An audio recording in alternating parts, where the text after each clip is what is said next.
6, 2, 1. Roll 45, take track. Let's go. Left stage left, down stage right. 8 seconds.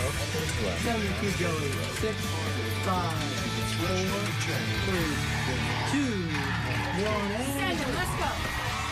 35, take, 31. Take, there he is, ready 3.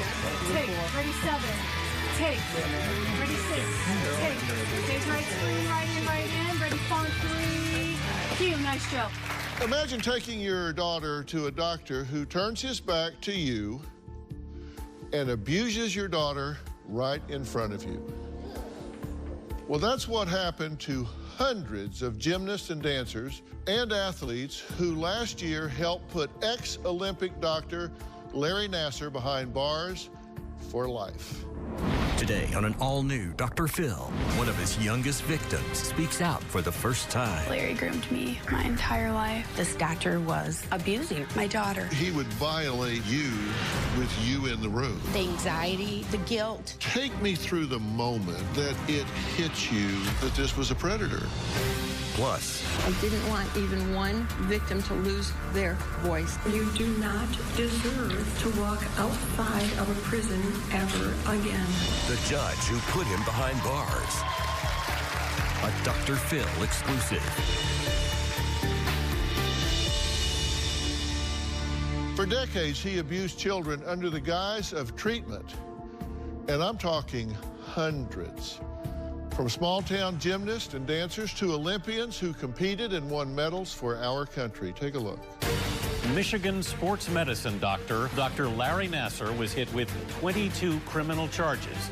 Dozens are also alleging sexual abuse by Nassar, saying he used his hands internally for what he claimed were treatments. He was standing in front of me, and he had his pants down. Nassar pleaded guilty to 7 of the counts against him, admitting that he sexually abused women and girls under the guise of medical treatment. How do you count 2? It's up to you, Nassar's admission of guilt means there will not be a trial. The 54-year-old former doctor was ordered to serve as much as 175 years in prison for abusing young female athletes. Following days of searing testimony, I'm possibly the last child he will ever assault. the judge told Nassar he doesn't deserve to walk outside of prison ever again. Well, today, one of the youngest survivors and her mother will share their story with me for the first time on television. I saw Larry Nassar when I was actually pregnant and carrying Emma Ann. So as a single mom, she would attend my appointments with me. Larry groomed me my entire life. When I'd go into his office, he would walk in through the door and be like, oh, like, how have you guys been? Give my mom and I a hug. When he'd go on different trips, he'd bring her back little stuffed animals, little Olympic pins. And when Emma Ann began dancing at 3 years old, he was always asking, oh, you know, did you get pictures? He would hang up my dance pictures along with all of the other, like, Olympians and gymnasts. So made me feel special, obviously. Emma Ann began seeing Larry when she was about 8 years old here at this office. I started seeing him for my back pain. My mom was in the room with me when Larry started seeing me. During her exams, when I was in the room, she was fully clothed. He would turn his body and engage you in a conversation and be talking with her also. He would talk the entire time to not let me focus on what he was doing to me. He'd kind of like position his body so you really couldn't see anything. I'd have like that weird gut feeling, but I always would push aside that feeling and be like, he wouldn't do that to me. It's Larry. He would never hurt me. When I heard what happened, there's a tremendous amount of guilt. Well, Emma Ann's story is featured in a new book called The Girls, an all-American town, a predatory doctor, and the untold story of the gymnast who brought him down. Now, I want to shamelessly plug this book because this is a courageous, courageous book, and it's a courageous story by a courageous young woman. So thank you both for being here. So tell me, you're the youngest victim that has come forward, and this is very hard to talk about, I'm sure. Tell me what the process was in deciding to find your voice on this? Honestly, at first, I was hesitant to share my story just because of how close I was with Larry, and I didn't want to accept the fact that he would ever want to hurt me. But once court started and I started to listen to all the girls giving their testimonies, it empowered me and gave me courage, and I realized that I have a voice, and this, like, I'm more than what he did to me. Well, now, you had a very trust-based relationship with him, right? Yes. I began seeing Larry years ago, Right. and when I was pregnant with Emma Ann. So there's never been a time where Emma Ann did not know Larry. Right. And she grew up with him. He was just really, really good at developing this really close-knit relationship that you felt like he was family, but he was also a master of keeping a conversation. There was never a moment where Larry didn't stop talking, and he engaged you, which I believe now, looking back, was to distract. Yeah, and he would keep you blocked. Yes. But he would violate you with you in the room. And this was all while this conversation was going on, right? Yes. And he would touch you inappropriately, and he didn't wear gloves, right? No. Okay, and there was no way for you to have any awareness. First, you go in with an expectation of trust because you'd known him for years, and he would position himself where you couldn't see. And what would you say to yourself about what was going on? I felt uncomfortable at times, but if I ever did feel uncomfortable, I would shame myself for even having those thoughts, because why would an Olympic doctor, first of all, ever do that? Someone that's trusted and someone that has so much power and authority. Yeah. And second of all, why would someone that's known a little girl all of their life and seen them grow up since they were a baby till then and want to, like, hurt them and rip away their innocence? Right. So I would just always be like, he wouldn't do that to me. So you had no sense that this was out of the ordinary because you had not seen 5 other doctors to know if there were other procedures, other methodologies or whatever that he was not following. Yeah, Okay. they didn't have anything to compare it to. So take me through the moment that it hit you, oh my God. Court was probably the biggest one. Court was definitely the biggest, like, hit me moment. I sat in court on a Wednesday, and it was my first day going, my first time even being in a courtroom. And I sat down and listened to a 17-year-old girl, so she was around my age. And everything she was saying and explaining about what he did to her just matched up, like, identically with what he did to me. I was mad. I was mad at him, and I was almost more mad at myself, because mad at my younger self for not realizing. Were you completely blindsided when she told you this? When the stories came out in the beginning, I kept asking her. When I'd ask her, she would be like, no, no, no, it didn't happen. And then eventually, when she did tell me, I was absolutely like I was shocked. And of course, you know, the steps of grieving, angry, very angry. And when you were saying, no, no, no, it didn't happen, at that point, were you still in denial yourself, or were you just not wanting to admit it to someone else? I was in denial still. I didn't want to, I knew deep down that he did it to me, but I was almost like too ashamed for anyone else to know about it, especially my mom, because I knew that it would hurt our relationship, and I didn't want him to have the power to come in between our relationship. Gotcha. So who does Leslie blame for what happened to her family? We're going to talk about that when we come back.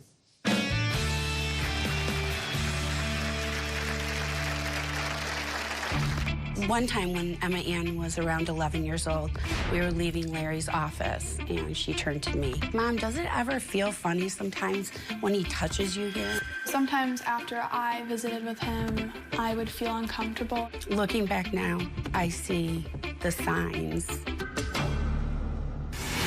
And later, Judge Rosemarie Aguilina became a polarizing figure in the case. You have been accused of bias. How do you respond?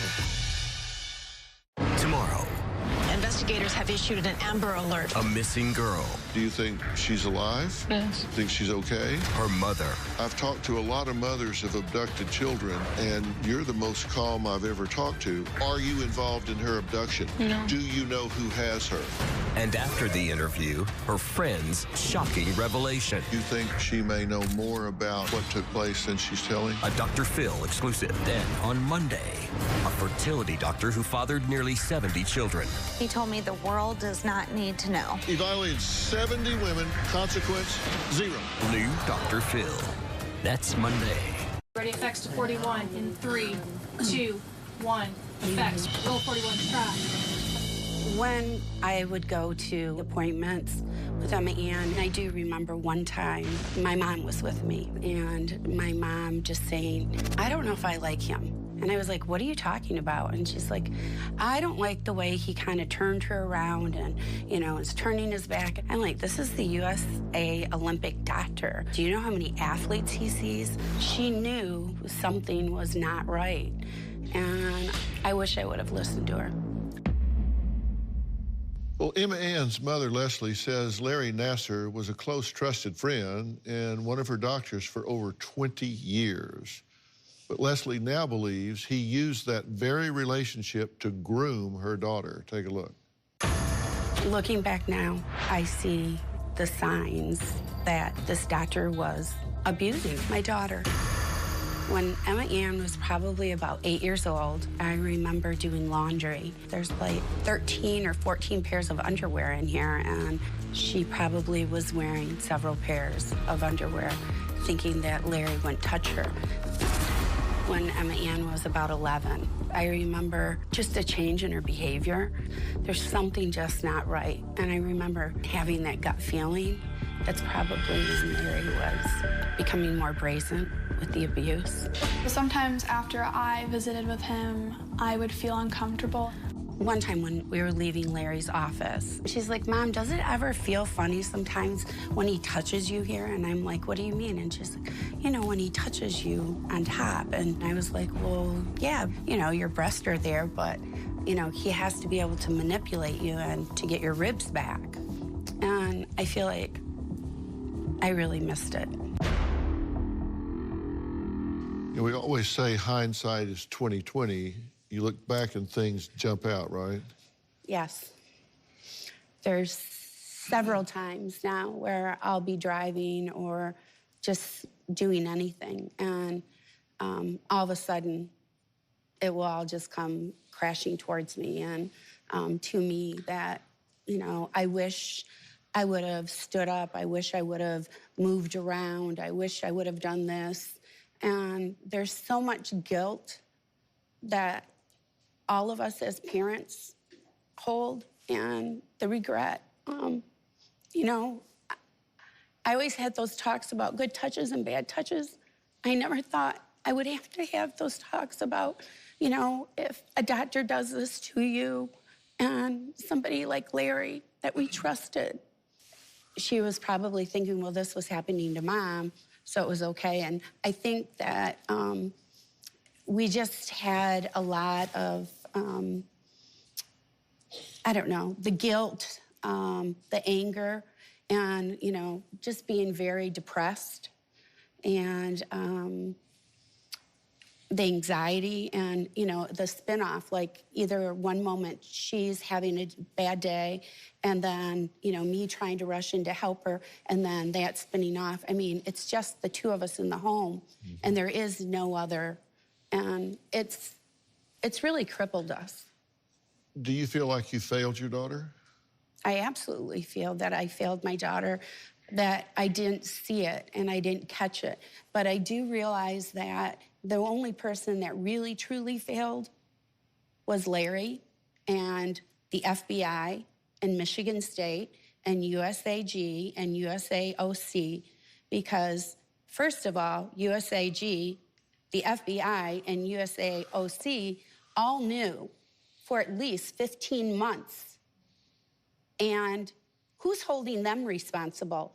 And those last 15 months, 2 years, were the worst abuse for my daughter. So during the time that you know they knew what was going on and they were building their case, she was being molested. Absolutely. Yes. And thousands of other girls. And thousands of others. I mean, this doesn't just affect her. This affects parents, siblings, spouses, grandparents. I mean, the waves that come, and, you know, this is something that we're going to have to live with for the rest of our life. And it just comes in waves out of nowhere. Do you feel like your mother failed you? I don't know how to answer that.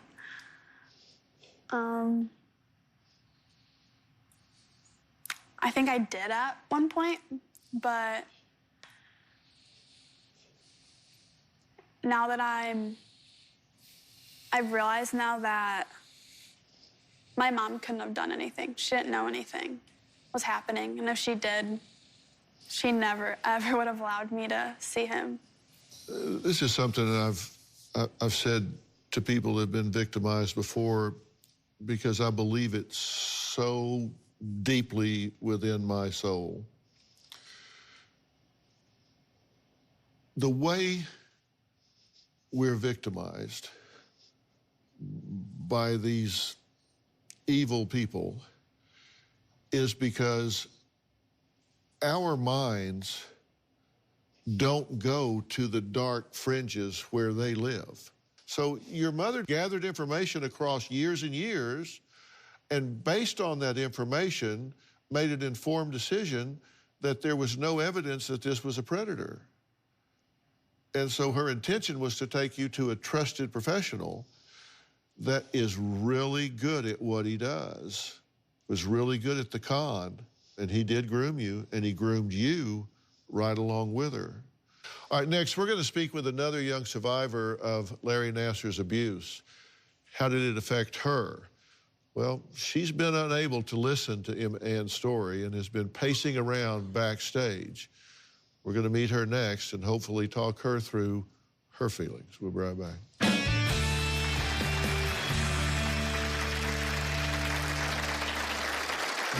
Whenever I went to the doctor, I had major anxiety. One time, I completely dissociated to the point where I had snot running down my face and tears running down, and I had to be transferred to the hospital, where again I was facing doctors. I had the symptoms of abuse.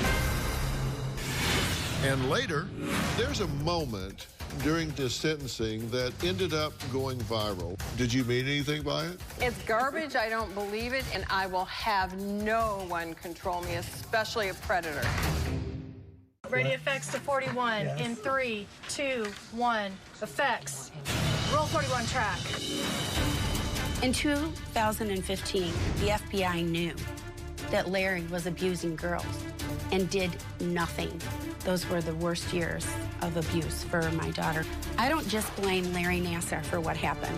I blame the U.S. Olympic Committee, USA Gymnastics, and Michigan State University. They sat on it while hundreds of young girls were being fed to this monster. Well, one of those girls being fed to that monster was Grace, a ballet dancer who found herself in the care of Larry Nassar. She's also sharing her story on television for the very first time today. I saw Larry from the age of 12 to the age of 18. Even though I kept seeing Larry, a lot of my injuries really didn't heal, and I think that was one of his ways of keeping us coming back for treatment. At the age of 12, I started having major panic attacks. When I was in class, it felt like I couldn't breathe, and my fingers would feel tingly, and I would lose control of my breath. A couple of times, I fainted from not having enough oxygen. I was taken out of school twice in high school to the hospital, and then I was taken to the hospital every year in college, but whenever I went to the doctor, I had major anxiety. One time I was at the doctor and I completely dissociated to the point where I had snot running down my face and tears running down, and I had to be transferred to the hospital where again I was facing doctors. I wasn't aware that what I was experiencing was abuse, but I had the symptoms of abuse. When I first read the article about Larry being charged, I knew it had happened to me, but I continued to push it away. I tried to scroll past any articles that I saw with his face on it. I tried to avoid any news stations that would remind me of that abuse. The plaintiff says Nassar was aroused while touching her during an appointment. Once I saw the sentencing and their impact statements, it inspired me to come forward as well and to tell my story.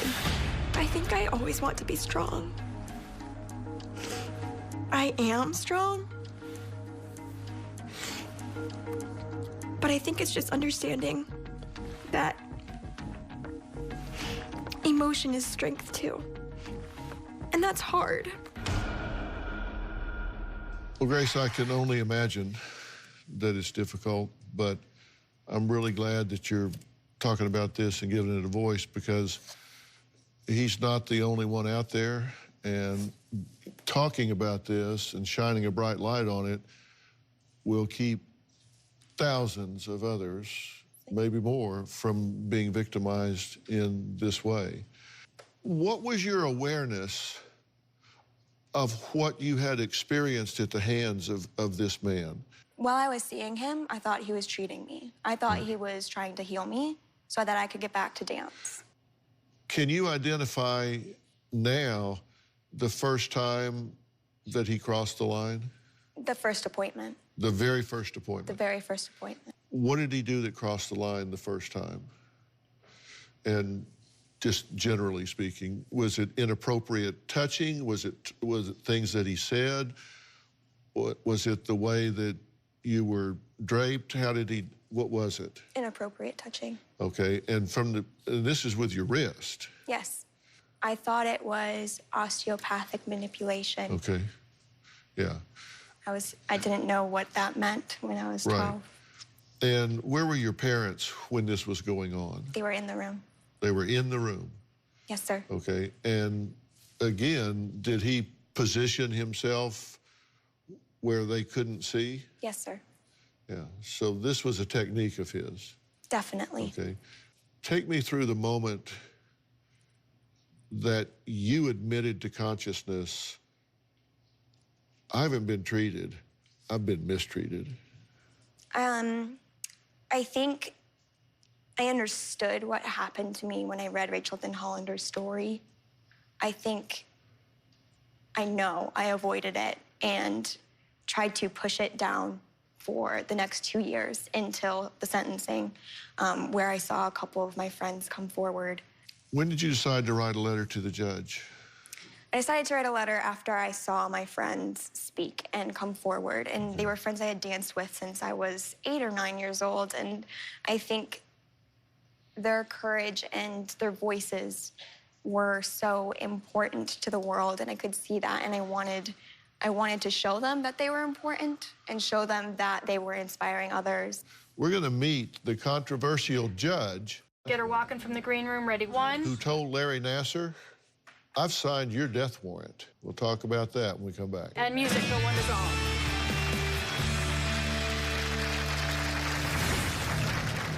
I didn't want even one victim to lose their voice. You do not deserve to walk outside of a prison ever again. Set the chair stage left. 5, get her as she comes out center aisle. 33 seconds, so let's get the tape going. Ready in 3, 2, 1, effects. Roll 41 track. Nearly 100 women and girls who accuse the former MSU and USA Gymnastics doctor of sexual assault will share their remarks before he learns his fate. I'm a victim of Larry Nassar. I am still ashamed this happened to me. I felt anger, fear, sadness, anxiety. The number of people whose lives you've altered does not stop at the victims. I didn't want even one victim to lose their voice. You do not deserve to walk outside of a prison ever again.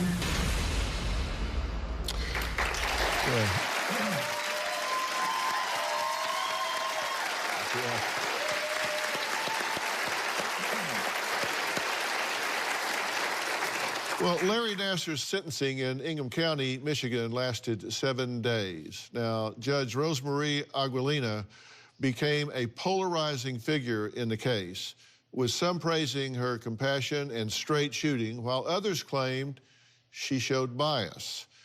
So this was a major, major case, and sentencing took 7 days in court because you allowed a lot of people to have their time in court, to give a voice, impact statement-wise, which thrilled me to no end. I think it's the biggest gift that you can give a victim is to believe them and give them a voice and a safe space. And I've always done that for 15 years. The world just happened to watch this time. Yeah.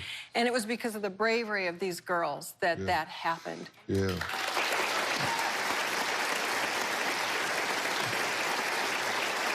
And you guys don't know how much you're applauding that because, listen, judges have an endless number of cases. No matter how fast they work, there's just more coming. And to take the time to really do that, it says a lot. And God bless you for doing it. I just have to tell you. Now, when this first came across your desk, did you have any idea the magnitude, the depth and breadth that this was going to be?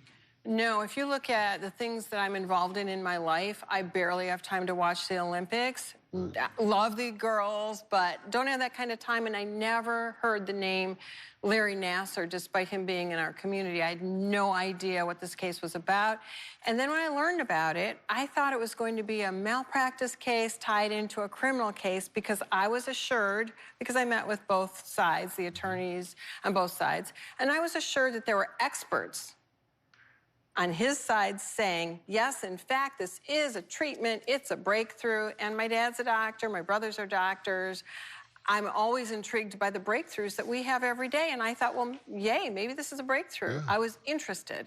So you have been accused of bias. How do you respond? Well, first of all, both sides were mad at me. The girls were extremely mad at me because I put out a gag order so that I could have a clean jury. And then ultimately he decided to plead. And then he got mad at me because I made him listen to everyone. I figure if I piss everyone off, I've done my job. Yeah.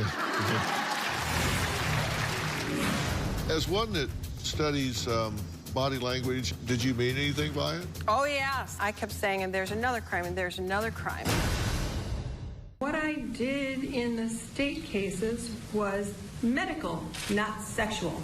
But because of the porn, I lost all support, thus another reason for the state guilty plea.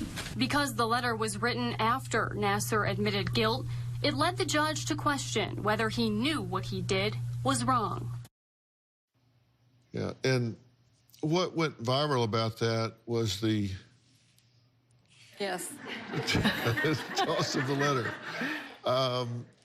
As one that studies body language and communication a lot, what did that communicate? Did you mean anything by it? Oh, yes. I don't... It's garbage. I don't believe it. And you are trying to control me, and I will have no one control me, especially a predator. Yeah. Yeah. Yeah.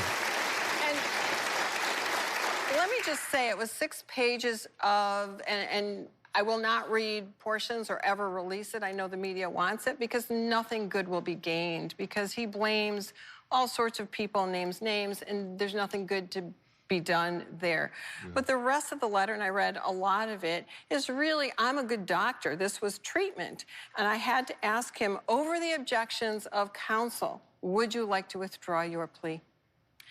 And he swallowed hard and basically said no.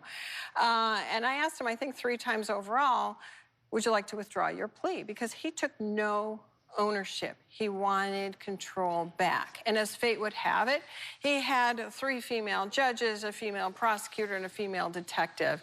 Hello, God, thank you. Yeah. Yeah. Well,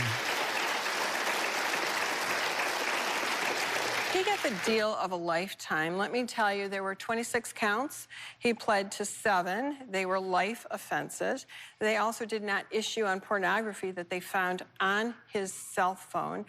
And if you watch the sentencing, I kept saying, and there's another crime, and there's another crime. And one of the things that I'm promoting, and I'm hoping that everybody will support, and I think you will too, is that every single time someone's touched, there ought to be a count, because that gives voice to the victims. They let all the girls down. That should have been every single count. And then if you plead it down to 7, okay, I understand plea agreements. But let's give 100% voice to the victims, say that we believe them, they matter, and let's show other predators, you do this, there's punishment. Yeah. Many lifetimes over. Yeah. And when, two things, he has appealed, right? He has appealed. He's claiming that I was biased, not fair and impartial. I think the world saw I was fair and impartial. And like I said, I pissed off both sides. I think that's fair and impartial. I have heard from people all over the world. It's done a lot of good, but I've also heard from people, some judges, who say, how dare you? Now we have to do this. You have no right being a judge. And I just hit delete. I think that's a good answer. Yeah, that's a...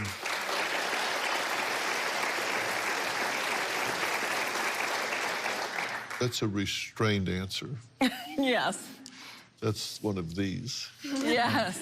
Okay, could Michigan State University have gotten away with paying nothing to the survivors of Larry Nassar? Well, we're going to meet another key player and hear what he has to say when we come back. We'll be right back. Music, go one is all. Did you face criticism? The law was against us. There were several of my colleagues that suggested that I was ruining my career. 5, 4, 3, 2, 1. Up on 6 music. Ready 4. Dissolve 4. Push Q. Well, one girl after another came forward, all with the same story, accusing ex-Olympic Dr. Larry Nassar of sexual abuse. Another key player in getting survivors of Larry Nassar justice is attorney Jamie White. Now, he was the mastermind behind securing an unprecedented $500 million settlement for 332 survivors from Michigan State University. Now, I say unprecedented because there was really no provision for bringing this action. And it's true that Michigan State could have paid nothing, correct? Arguably, there were significant issues associated with the statute of limitations. Most of these claims would have been time barred. The law allowed for anything within 3 years to be brought. Most of these claims were outside of that scope. Did you face criticism for taking on such a big university? There were several of my colleagues that suggested that I was ruining my career and that I was going to go broke. There were people within my firm that thought it wasn't a good idea. The law was against us. There's no getting around that. What made you so passionate about this? Well, first of all, 2 of the young women that I represented 50 of these women, and 2 of them were close family friends. I had known them since they were little girls. I'm a father. I have a mother. I have a wife, a grandmother. So for me, it was very, very personal. And this was my city, and it was my university. It was something that I thought needed to be righted. Well, one person dedicated to making sure the world does not forget about the atrocities that Larry Nassar committed and the lessons to be learned from them is author and journalist Abigail Pesta, whose book, The Girls, is probably the most thorough account of this case. Abigail, you put your heart and soul into this. I said before, it is a courageous account, and people had to be willing to talk to you with no censor. This could not have been easy to do. Well, as a journalist, I often write about women fighting back against crime and injustice. And I was very interested in this story because pretty soon after the scandal broke, I interviewed a young woman and her mother, Lindsay Lemke, who Jamie also knows, and Jamie helped me connect with them. And they told me that You know, here they were trying to sort through this. Lindsay had been a gymnast at Michigan State. She had been abused hundreds of times. She didn't realize it because she was a kid. And she and her mother sat down and said their family was coping with this realization, this terrible realization of abuse, and they were kind of getting blamed for it. People were, you know, friends on Facebook were saying, how didn't the parents know? Why didn't the kids tell?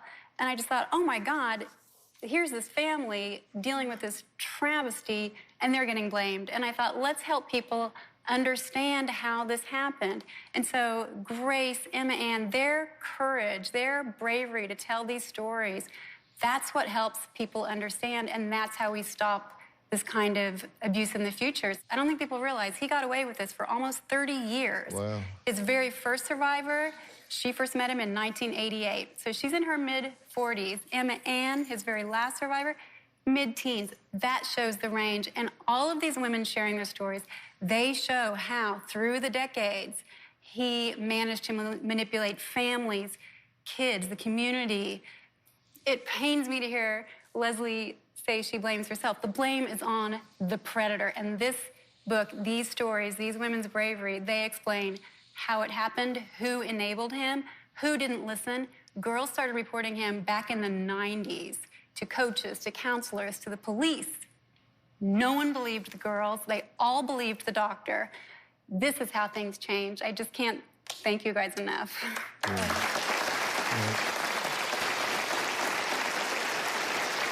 So how can the survivors of this cautionary tale start healing? I'm going to tell everybody what I think about that when we come back. And music, the one is on. Coming into 7, Matt. Coming into 7. Coming into 7. And fade. One of the worst things in the world that you can do is give your power away to a predator. I mean, you know that, right? Because if you allow this predator and what's happened to you to define you going forward, then you're giving your power away to him. And you really have to put this not just on awareness, you have to put it on project status.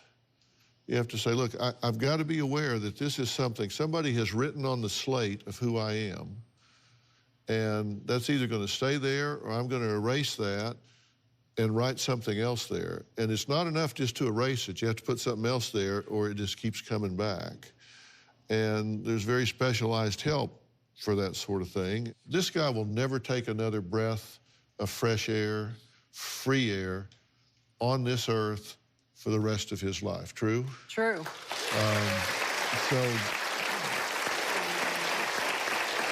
And, you know, I think old sayings get to be old sayings because they're profound. And the old sayings, the best revenge is living well, is a really good one. And the best revenge here is living well. And to live well, you got to be whole and you got to be healthy and give yourself permission. And I guarantee you, this will never happen to you again. And it'll never happen to a lot of other women because of what you guys have shared and been through. And God bless you for taking time to let those impact statements be read. Thank you for doing that. Okay. Well, I'd like to thank all of my guests today, and a special thanks to Judge Rosemarie Aquilina. Thank you so much. And to Attorney Jamie White, thank you so much.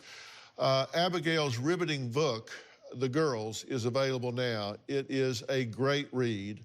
And before I go, I wanted to share a tweet I received from @ShareDraw. They wrote, every man should treat women the way @Dr. Phil treats women. Oh.